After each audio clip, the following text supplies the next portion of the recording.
5 Ташматов Бартабаз атындагы жалпы билим берүүчү орто мектеби. Адам жана коом сабагы 6-класс. Айтбаева Мери. Саламатсыңарбы урматтуу окуучулар? Бүгүнкү сабагыбыздын темасы айлана чөйрөнү коргоо. Сабагыбыздын максаты: окуучулар айлана чөйрөнү коргоо керектигин билишет, адамдардын жаратылышка тийгизген таасири жөнүндө маалымат алышат, табигат менен таттуу мамиледе болууга тарбияланышат. Алгач балдар, биз айлана чөйрөбүзгө көз чаптырып көрөлүчү. Биз эмнелерди көрүп турабыз? Албетте балдар, жайлоону, тоолорду, сууларды, токойлорду жана канаттуу куштарды, жан жаныбарларды көрүп турабыз, Демек, мына ошол бизди курчап турган айлана чөйрөнү коргоо керектигин биз бүгүнкү сабагыбызда билип, түшүнө алабыз. Неолит революциясынан баштап, адамдар өздөрүнө керектүү азык-түлүктү өздөрү өндүрө баштаган. Адам коомунун жана адамдардын санынын өсүшү менен алардын муктаждыктарын канааттандыруу үчүн жаратылыштан көп нерсени алууга туура келген. Жаратылышты коргоо үчүн андан алганды гана билбей, аны коргой билүү, калыбына келтирүү үчүн кам көрүү зарыл болуп эсептелинет. 1999 жылы жер жүзүндөгү адамдардын саны 6 миллиардка жеткен. Бириккен Улуттар уюмунун эксперттеринин эсептөөсү боюнча 50 жылдан кийин 9 миллиард адамды багуу үчүн ресурстар керек болот. Адамдардын санынын өсүшү курчап турган чөйрөнүн мүмкүнчүлүктөрүн дагы азайтат деп белгилешкен. Жаратылыштагы ресурстардын башаламан пайдалануунун натыйжасында экосистема майдаланып, өсүмдүктөр менен жаныбарлардын табигый түрлөрү жоголо баштады. Эгерде мындай көрүнүштөр токтобой турган болсо, акыры жердеги жашоонун токтошуна алып келиши мүмкүн. Мындай абалдан чыгуу үчүн табигый жаратылышты, айлана чөйрөнү коргоо жер жүзүндөгү баардык адамдардын жалпы ишине айланышы керек. 1949 жылы жаратылышты коргоочу эл аралык союзунда дүйнөдө жоголуп кетүүнүн алдында турган жаныбарларды түзүү үчүн комиссия түзүлгөн. Комиссиянын түзгөн эмгеги Кызыл китеп.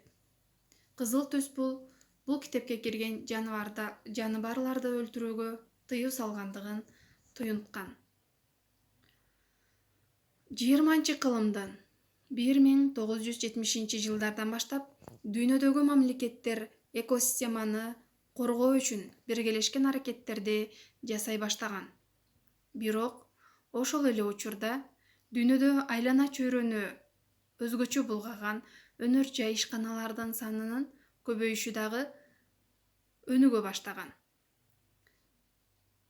Автомашиналардын көбөйүшү дагы бул атмосферанын булганышына алып келет.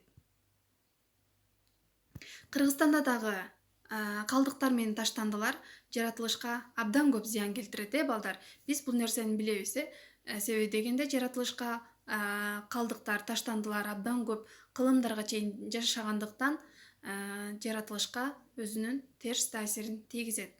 Дүйнөнүн дээрлик баардык өлкөлөрүндө, балдар, айлана чөйрөнү коргоо боюнча мыйзамдар кабыл алынган.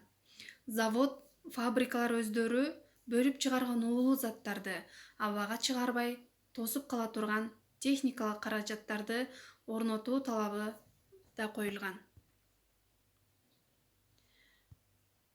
Айлана чөйрөнү коргоодо өсүмдүктөр дагы чоң роль ойнойт. Ошондуктан шаарларды жашылдандыруу, парктардын санын өстүрүү жана гүлзарларды көбөйтүү бул абаны тазалайт. Ошондуктан айлана чөйрөгө бак отургузуп, айлана чөйрөнү тазалоо бул биздин коомго тийгизген пайдалуу ишибиз болуп саналат. Кен байлыктарын казууда айлана чөйрөнү коргоого өзгөчө көңүл буруу зарыл. Себеби кен иштетүүдө пайдаланылган уулуу заттар айлана чөйрөгө олуттуу зыян алып келген учурлар арбын. Бул маселени чечүү мезгил талабы болуп саналат. Суулардын булганышы дагы бүгүнкү күндүн көйгөйлүү маселелеринин бири болуп эсептелинет. Мына балдар, ар бирибиз бирден гана таштандыргытканда мына ушундай сууларыбыз, айлана чөйрөбүз ушундай таштандыга толуп кетет.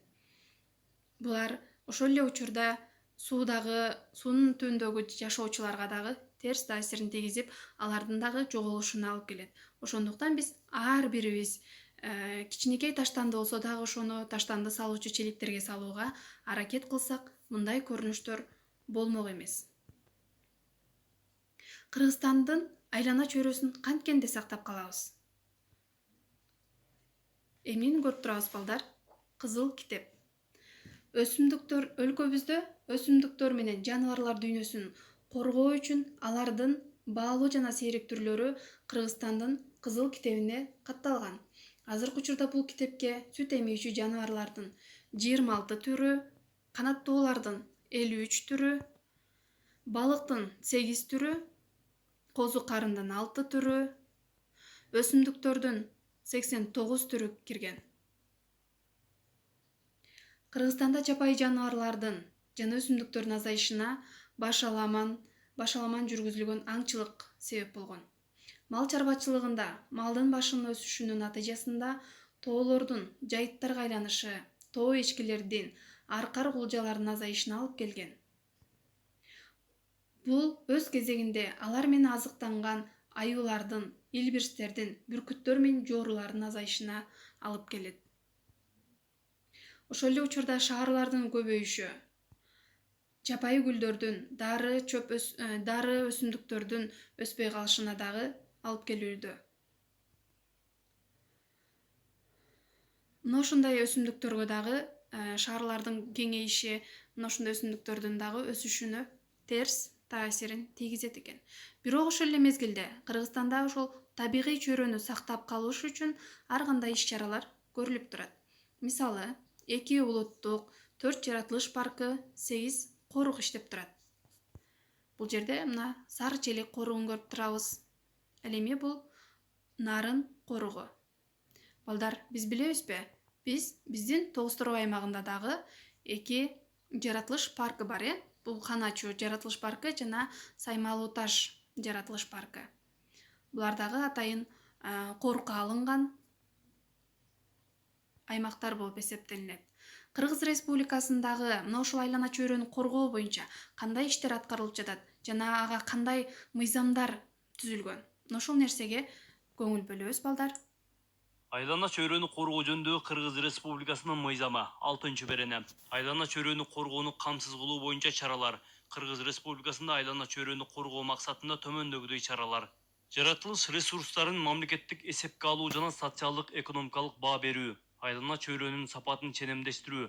Зыяндуу заттардын атмосфералык абадагы, суудагы, кыртыштагы, жер казынасындагы жана башка табигый объектилердеги чарбалык жана экологиялык мамилелерди комплекстүү жөнгө салуу. 8-берене. Айлана чөйрөнүн сапатынын, ченемдеринин жана стандарттарынын тутумуна зыяндуу заттардын жол берилүүчү чектелген концентрацияларынын атмосфералык абадагы, суудагы, кыртыштагы жана жер казынасындагы ченемдери. Зыяндуу заттарды абага чыгаруунун жана агызып чыгаруунун жол берилүүчү чектелген ченемдери. Радиациялык таасирдин деңгээлинин жол берилүүчү чектелген ченемдери. Айлана чөйрөгө таасирдин деңгээлинин жол берилүүчү чектелген ченемдери. Санитардык жана коргоо зоналарынын ченемдери. Пайдаланылган жаратылыш ресурстарына карата стандарттар. Ызы чуунун, термелүүнүн, электр магниттик талаалардын жана башка зыяндуу жеке таасирдин деңгээлинин жол берилүүчү чектелген ченемдери. Айыл чарбасына химикаттарды колдонуунун жол берилүүчү чектелген ченемдери. Тамак-аш азыктарындагы химиялык, уулуу, канцерогендик заттардын жана биологиялык кошундулардын жол берилүүчү чектелген ченемдери кирет. Мына балдар, биз айлана чөйрөнү коргоо боюнча мыйзамдар менен таанышып чыктык. Ар бир жаран айлана чөйрөнү коргоого милдеттүү. Балдар, ойлонуп көрөлүчү. Биз кантип коргой алабыз? Анда кыскача окуп берейин. Ар бир окуучу айлана чөйрөнү булгабай, өзүңөр жашаган көчөнү, үйүңөрдүн айланасын акыр чикерден, таштандылардан тазалоо иштерине катышуу менен табигый чөйрөнү коргоого салым кошосуңар. Парктагы чөптөрдү тепсебөө, бактын бутагын сындырбоо, гүлдөрдү үзбөө да жаратылышты коргоого кирет. Айлана чөйрөнү коргоо ата мекенди коргоо дегенге жатат. Балдар, биз сөзсүз түрдө эле колубузга курал алып, ата мекенди коргойбуз деп түшүнбөшүбүз керек экен, Себеби дегенде биз ошол жаратылышка аяр мамиле кылсак, бул дагы ата мекенди коргоо болуп эсептелинет экен. Себеби дегенде биздин таштаган таштандыларыбыз канча кылым, канча миң жылдар бою жашагандыгын биз билебиз. Ошондуктан бул таштандыларды таштобоо дагы бул ата мекенди коргоо болуп саналат. Анда сабагыбызды жыйынтыктай келсек, балдар, үйгө тапшырма. Эмне үчүн айлана чөйрөнү коргоо дүйнөдөгү эң башкы маселелердин бири болуп эсептелинет? Айлана чөйрөнүн бузулушуна эмне себеп болууда? Айлана чөйрөнү коргоодо кандай салым коштуң? Сен азыркы учурда кандай салымдарды кошуп жатасың? Деги эле ушул айлана чөйрөнү коргоо боюнча. Мына ошол нерсени баардыгыңар тетрадьыңарга жазып, мага кетирсеңер болот. Көңүл бурганыңарга чоң рахмат. Саламатта калгыла.